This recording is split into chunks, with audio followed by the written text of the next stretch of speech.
So, my top 3 plugins for mastering. I get asked that a lot. It's a very interesting subject, mastering and how to get your music to sound better. Today, it'll be all about that. Hi, welcome back to the Thomann studio and recording channel. My name is Claudio Passavanti. I'm a music producer. I run this beautiful studios here in central London called Dr. Mix. And on this channel, I talk about mixing, mastering, and production. If you are into that, I really suggest that you subscribe to this channel by hitting that subscribe button and also that bell notification so that you don't miss out. You know what? Let's dive into it.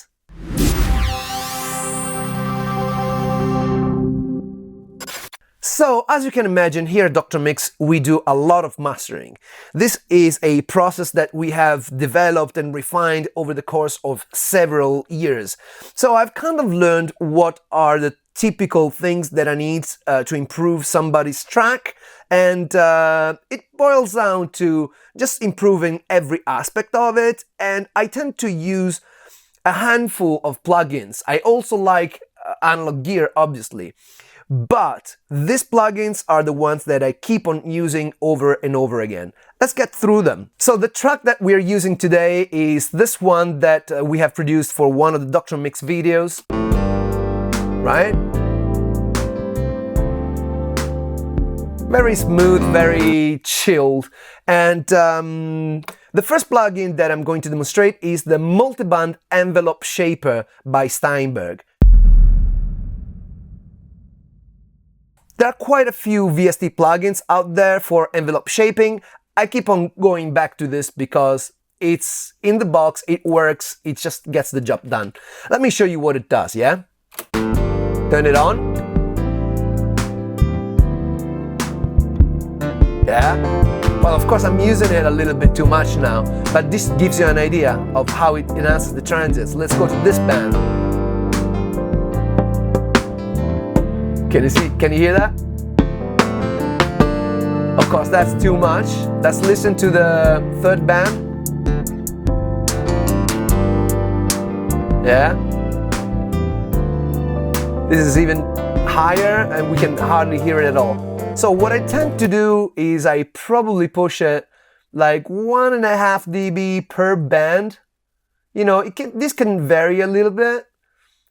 Because it depends on the nature of the music, on the the amount of transients. Sometimes you may not need to increase the transients, but more often than not, transient redesigning is a good idea because, especially if you're using a big limiter at the end of the chain, you may end up shaving off some of those transients. So increasing them to begin with, it's a pretty good idea. So let's listen to the difference before and after. Before.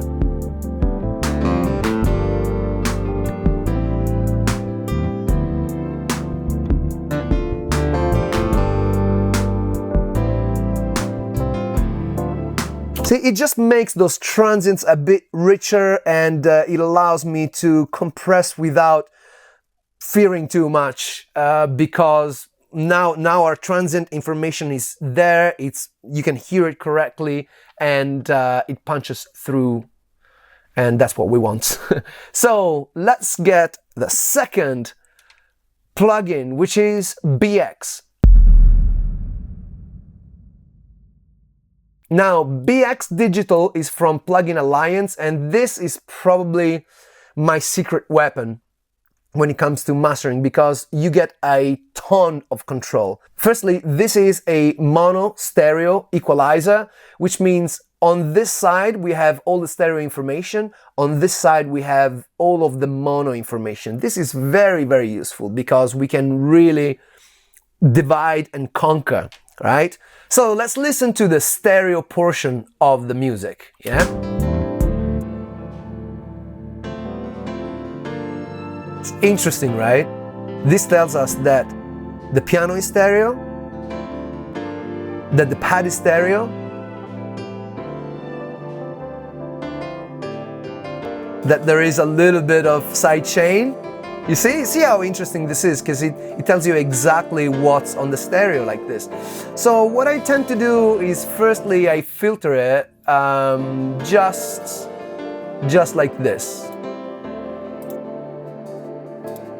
We don't need to link this, okay? So we don't really need too much low end from the stereo, because we want the low end to be focused right in the mono, right in the middle, right? Because it's the bass can easily go out of phase, you know, especially because, you know, people play music everywhere, so you really don't want any stereo information on the bass. And this is a good start to, you know, to make the mix more in focus. That's very helpful for that. Then, you know, all the top end, I think it's coming from the mono. Let's listen to the mono. Right. So there isn't much top end. Maybe we can brighten up the stereo here. How about if we push this up and maybe widen it? Got to the end of the track. Maybe we should loop that. Yeah. All right.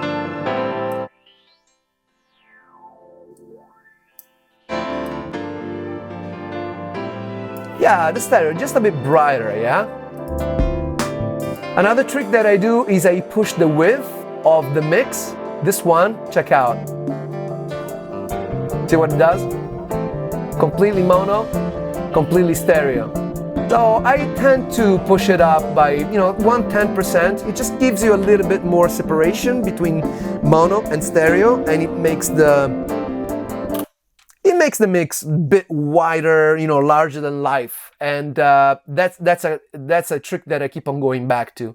Maybe, you know, let's not push it too much. You know, maybe 3 dBs. You know, 3 dBs in mastering is a lot, so it's very easy to get carried away. So you know, it's just minor things. So 110 is good. So let's listen to it before and after.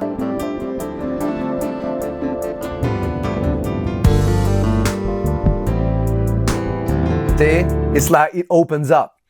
Now let's take care of that mono part of it. I can hear a little bit of you know, muddiness in the 200 area, and so I'm going to address that. And one good thing is that when you press this knob and you're searching for your frequency, it basically solos that frequency, so we can isolate it. Check out. You know, I'm talking about this. See? And now I can push that down a bit. Yeah?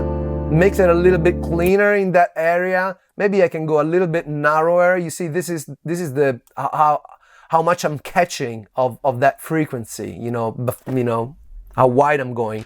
This is pretty good like that. I can probably do this other trick, which is to push the low end.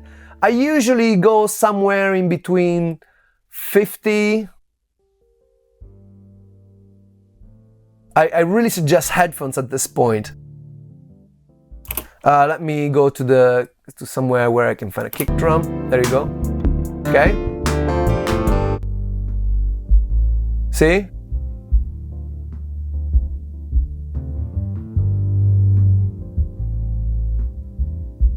Yeah, you see that low end? It's down there. I mean, yeah, you probably need a good system to be hearing this, or headphones, because, you know, we're talking now about 56 Hertz. And I have very small speakers, but I kind of know how the speakers react, and I know BX like the back of my hand, and I know that I can comfortably go there and push it a little bit, okay? Not too much, a bit narrow. You want to be a little bit narrow, like that. And then just, I'm gonna push it a little bit too much so that you know what that sounds like, yeah?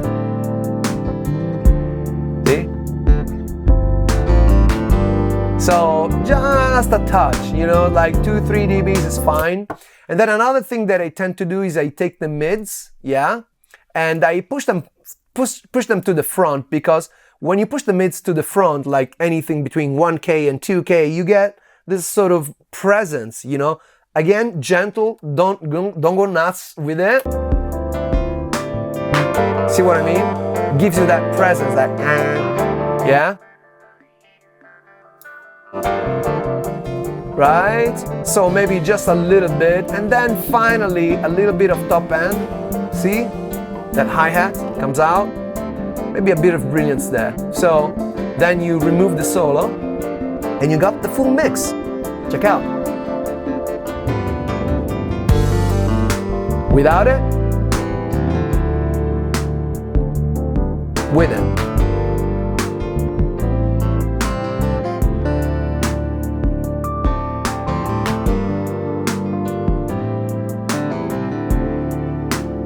Right. Okay, maybe I overdid it a little bit, but you know, for the sakes of this demonstration, so that you can clearly hear what happens. I mean, this is not too far from what I would do in a normal mixing, mastering situation. And so I hope you enjoyed this. The third plugin that I'm going to demonstrate is the limiter, which is what we put at the end of the mastering chain. Now, this is the AOM invisible limiter. I really like this limiter, and it's really powerful, and it's not so harsh. So obviously, you know, when you are listening to different pieces of music, there are different flavors, right? So it's not like every limiter is good for every song. So this invisible limiter is just something that we keep on going back to, and it seems to work on a lot of the tracks that we master here. So I'm gonna just give you a quick demonstration of this.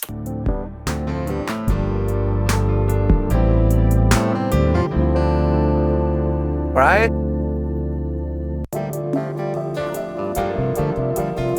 Maybe even back here.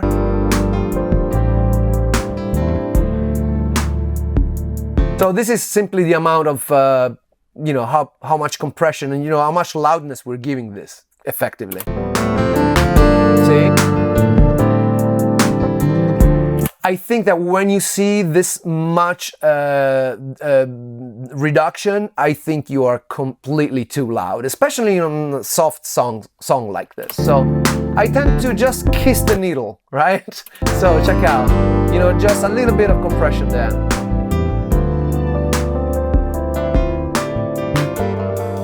Now we are in a soft part, so let's go here. See? So now we're compressing like 4 dBs, that's too much. Let's get that passage again. Even less. That's acceptable. Now the output gain, I tend to leave a little bit of space, just because, you know, sometimes the signal, even if you are below 0, the intersample clipping may be higher. Sometimes I use an intersample clipping guard after this, but if you want to be on a safe side, you can say, you know, half a dB, something like that, you know, and you should be safe. So in the end, let's listen to the whole thing with and without the mastering chain. Yeah, without it,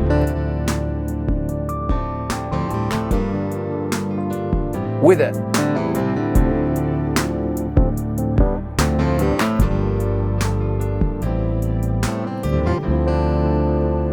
Yeah? Let me play it to you again.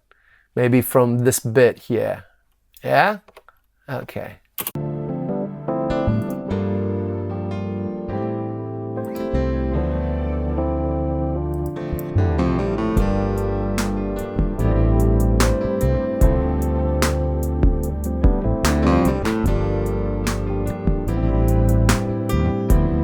Right? So I hope you enjoyed this video. If you have any questions about these plugins or more plugins for mastering, just please leave a comment here below in the comment section. And I hope you're having a great day and you're keeping on making inspired music, being loved and feeling awesome. Thank you for watching and see you next time.